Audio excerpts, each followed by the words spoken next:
I never had allowance. Okay. Yeah, you just got free money. I was never allowed to do chores. No, I had to get good grades, Steph. We've talked about this on live stream, and I know you and I have differing viewpoints on this one. It's insane. But I was told that getting good grades was my job, that school was supposed to be my focus. And so as long as I was doing my chores, which were homework and studying, then I got paid. And that's why when Matthew bought my engagement ring, I had to co-sign with him as the only person who had a credit score. Well, yeah. Congratulations, Mr. No Allowance. No, I could have put it in the bank, I guess. Hello, Internet. Welcome to Game.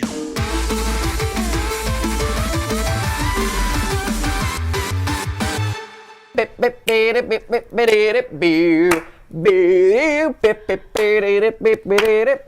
season 3 dance, everyone. This weekend, I did a theory that was all branded around like telling my secrets, Matt Pat's Secret Exposed, which was us revealing the secrets around the merch mystery, our first ever alternate reality game that we did on the channel, and we thought that was a lot of fun. And we thought we'd carry the theme over. And we thought that we could reuse the same thumbnail assets we did, but we could have just slapped on different words. Probably could have just used the same words too.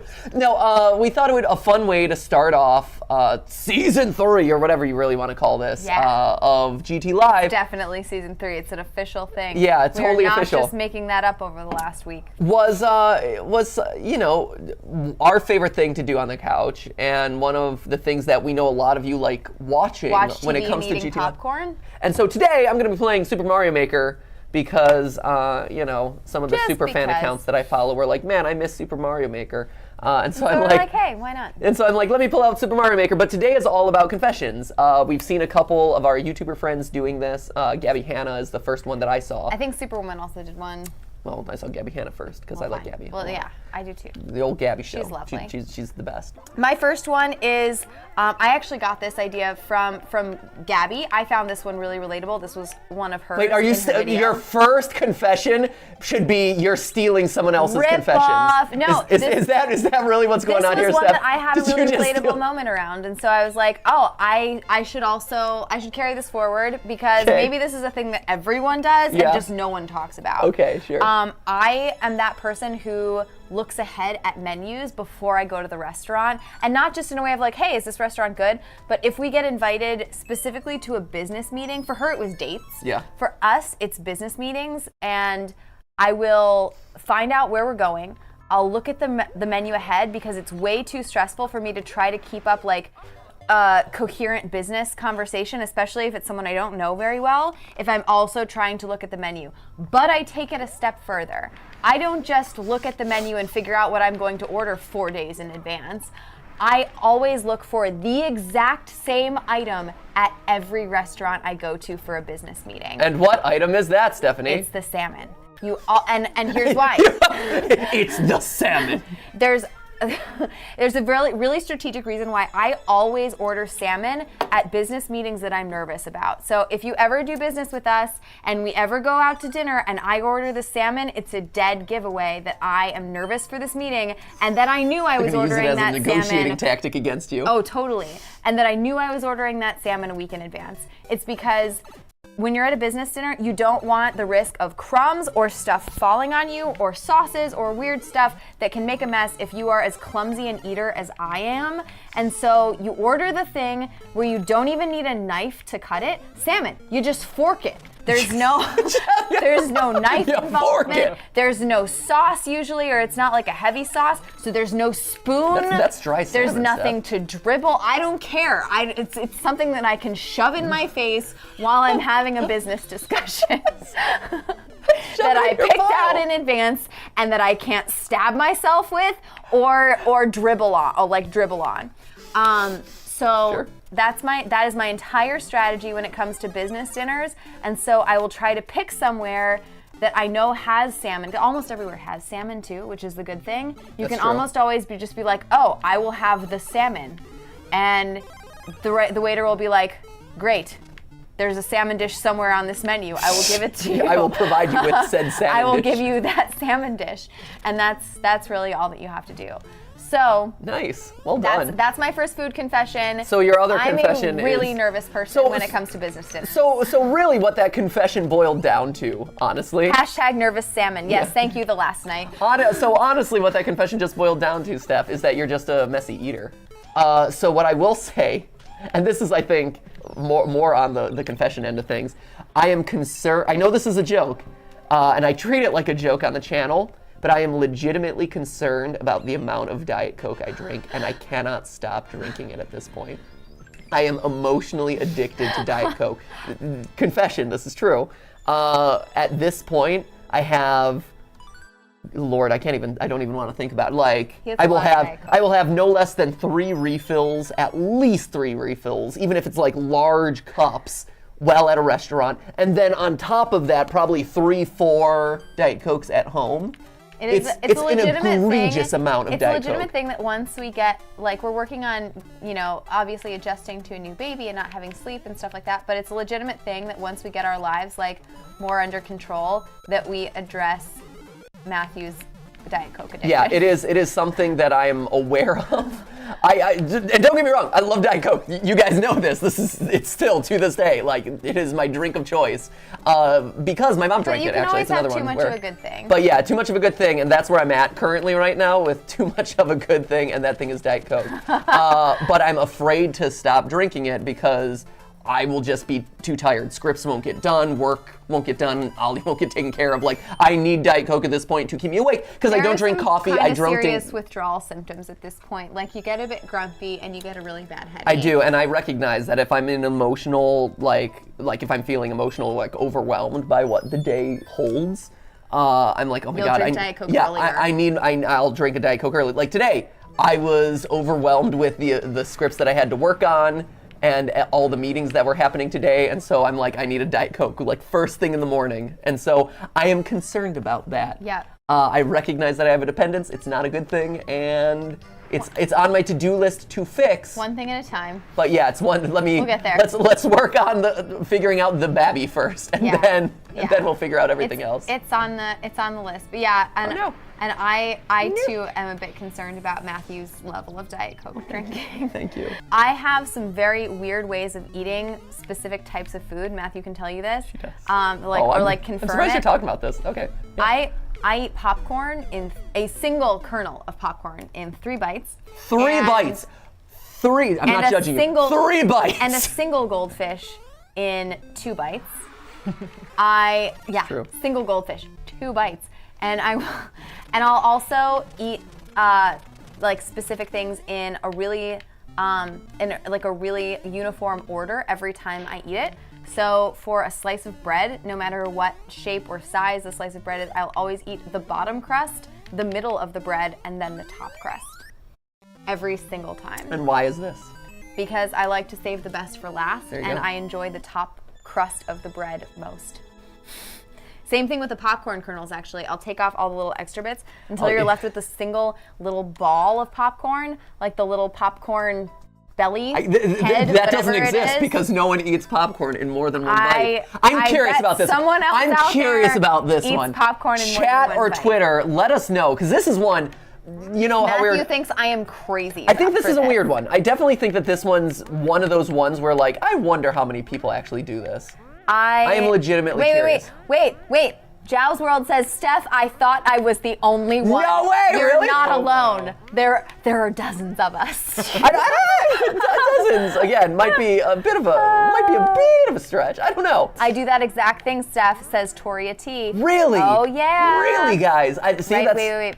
The pimple of the popcorn is awesome, says Oh, that's Really? so funny. Oh, that's amazing. I do that too. You have to savor the flavor, says Gaming Queen. That's what mustaches are for. Lena- You savor the flavor with a mustache. Lena Kim Nugent says, hashtag nervous salmon. I also eat goldfish in 2 bites. Ah, yeah. I am, at this point, I've let myself go on a fitness standpoint, legitimately. Like, being a YouTuber has been like the worst thing for my health. It's terrible for everyone's health. People say this really all the bad. time on YouTube. Doing YouTube for a living is terrible for your health. It's really bad. And so, we work around the clock. I eat whatever I can shove my face into. Apparently really quickly as well. Really quickly, and I hate exercise at this point. And I'm also just getting older, right? And so at this point, I used to be really fit, especially when I was in theater and I was dancing and stuff like that. He was buff Pat. Yeah, there are pictures of me online, and I'm like, wow, I looked like that. That was really good.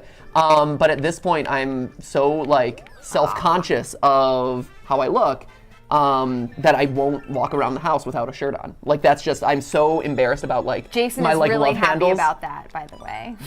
That you don't walk around the Jason? Yeah, that Why you don't is walk around Jason the seeing my house shirt? with a. Why would Jason be seeing me shirtless? If he's like, if anyone's coming over to hang out, you know. Then I would put on a shirt. If someone's coming over to what? If someone's It's coming, okay. It's okay, man. what? I would put on a shirt if someone's coming over. I know. I would. know. I'm confused. It's okay. Are you saying that I walk around naked? No. What? I'm saying that everyone is. I'm saying that people are glad that no one is walking around our house naked. Well, yeah, but in a day-to-day there are life. people coming in and out of our house all the time. Not and I'm anymore. They sure used to. I can't. With the baby, they're not coming in and out of our house. So anyway, I'm worried about my love handles, and I don't like seeing myself in the mirror with them, and so I hide behind a shirt. Don't Look, I'm worry. bearing my soul here. Okay. All right. Here's my fitness confession. Is I wear a Fitbit. Everyone knows this. It's very visible all the time. I will try really hard to get to 10,000 steps a day, and if I'm anywhere close, and I mean like, I might have like 3,000 steps to go. At the end of the day, if it gets to like 10 p.m. and I'm like, shoot, I'm not going anywhere else, I will literally march up and down the hallway in our house until I hit 10,000 steps. That's accurate. Matthew can tell you I do this. She does this. Well, I'll be like, turn on a TV show. I've got to hit 10,000 steps. And I'll just listen to the TV show in the background, and I will literally march up and down the hall for like an hour to get the rest of the steps. But the thing is, like that's totally, like that's just an achievement thing too. Like if you have a nice thing cooking along, it's a weirdo thing to do. Is I'm it? sorry. Yes. I don't think that one's weird. And I'll mix it up. Sometimes I'll do like the high steppers. I'll do like the twist. Oh, as I'm twist! walking See, down. that's what I need to do with my love handles. Sometimes if I'm getting really frustrated, I'll start to cheat where I'm only taking like 4 steps, but I'm doing this with my arms the whole time to try and register more. Whoa. Yeah.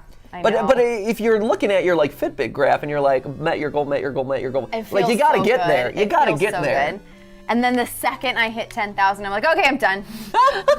I exercise my butt about 5 times as much as the rest of my body, maybe combined.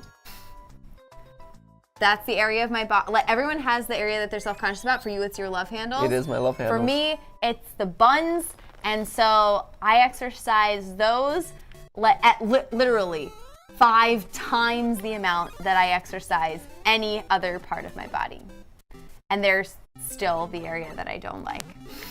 See, Yep. those areas that you don't like, they Those just like areas. don't go away, man. And because of that, I have to wear pants all the time to cover them up.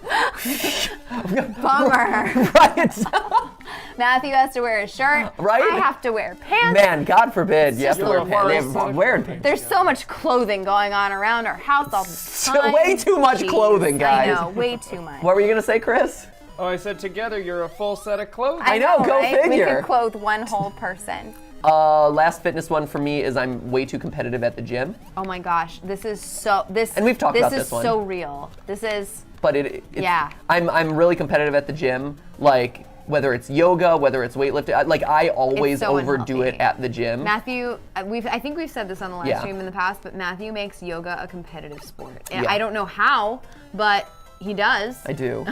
And so it's one of those things where like I have a lot of weird stuff when it comes to exercise, and so like I'll go into like to me the and my gym popcorn. and I'm like, here we go, like I need to be the best at gymming, and so I'm like, oh, lift as heavy weights as possible. I need to make this as useful as Are possible. you I need to singing be the better. song in your head? I want to be the very best that no one ever was. No, And I'm you're usually like, I'm usually listening to like a top 10 countdown about like best video game moments or something.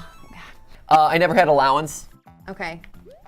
I Yeah, know- you just got free money. I was never allowed to do chores. No, I had to get good grades, Steph. We've talked about this on live stream, and I know you and I have differing viewpoints on this one. It's insane. But I was told that getting good grades was my job, that school was supposed to be my focus, And so as long as I was doing my chores, which were homework and studying, then I got paid at the end of the quarter, at the end of the grading period, based on how I did. And that's why when Matthew bought my engagement ring, I had to co-sign with him as the only person who had a credit score. Well, yeah. Congratulations, Mr. No Allowance. No, I could have put it in the bank, I guess. I will confess that this is something I am still bitter about to this day. Ooh, that okay. happened when I was 6. Ooh, It involves 6. money. So I got I had to be 7 or 8 because I didn't start getting an allowance until age 7, and I got $2.25 a week. Okay. That was my allowance. That's a teeny A allowance. week. A week. Wow, what do you have to do for that? I had a whole list of chores. Okay. Yeah, and the stuff it was stuff like a kid could do, like make my bed, clean up my room. I think I had like mop the kitchen or something. I don't know. There were chores, but it was $2.25 a week. Sure. And so at For one stuff point, that you should have done. I wanted to save up for a toy that cost 4 weeks worth of allowance. Ooh, okay. And so I meticulously saved my $2.25 a week for 4 weeks, which 4 weeks for a 7-year-old That's good. is like Patience. 3 years. It's so long. It's so long. It's a long time. And I go to the store. My parents take me to the store. I've saved up all this money. I am so excited. I'm going to buy the littlest pet shop, Monkey Park. Oh, Yeah. Monkey Park. It cost what would 4 weeks have been? It cost like $8 or $9 or something like that. Right? It's a big deal. I'm spending bargain. 4 weeks of allowance on this thing, but it has a little monkey and he wears a diaper and it's really cute. Oh, little monkey diaper. Yeah, I know. And so we get to the store, I pick up the package, we take it to the cash register, and my dad's like, okay, here, give me your money and I'll give it to the the lady at the register. Yeah. And so I hand over my money and he's like, this isn't going to be enough because everything Taxes. is taxed. No! And I didn't have enough to cover the 6% tax on the toy. And your dad didn't spot you the difference? And my dad said, I guess you'll have to wait another week. No! Oh! And so we put it back and left. I am so angry about it. 20 years. I didn't know that story. Oh my god! No idea how bitter I am about it. Oh my gosh! Yeah. Yeah. So mean. That's so man. Talk about learning the harsh realities of taxation, man. Yeah. Yeah. Wow. I watched the movie Annie a lot as a kid. A lot. That's not the confession. I mean, that's a good confession already, honestly. It gets better. You know. I watched this movie watched like Annie a lot. religiously, so much, and I just started to believe after a while that all kids, if you're not an orphan now, you will become an orphan. And so I used to tell my parents that I would get used to being an orphan. Wow. I'd be like, Well, especially after that whole you're not getting your little monkey toy. maybe it would be me that kills them. Yes, I was know. gonna say, at this point, let's be honest. No, but I would actively say stuff to them like, we'd be like just driving somewhere, like driving to school or whatever, and I'd be like, well, it's okay. I'll get used to being an orphan. It's fine. Just in casual conversation. I would just. think that. I'll get used to, you guys being dead. Yeah. And me And I being would alone just- in I this would world. just Yeah, no, but say NBD. that. Yep. NBD. Was that supposed to be comforting, or was it? Yeah, supposed how to did be- you? know. Yeah, how did you use this? Like, why would this come up? I had come to a Just place of random thought. acceptance. No, I had just come to a place of acceptance with it, where I was like, oh man, that's gonna be really scary and sad, and then I was like, well, I guess I'll get used to it.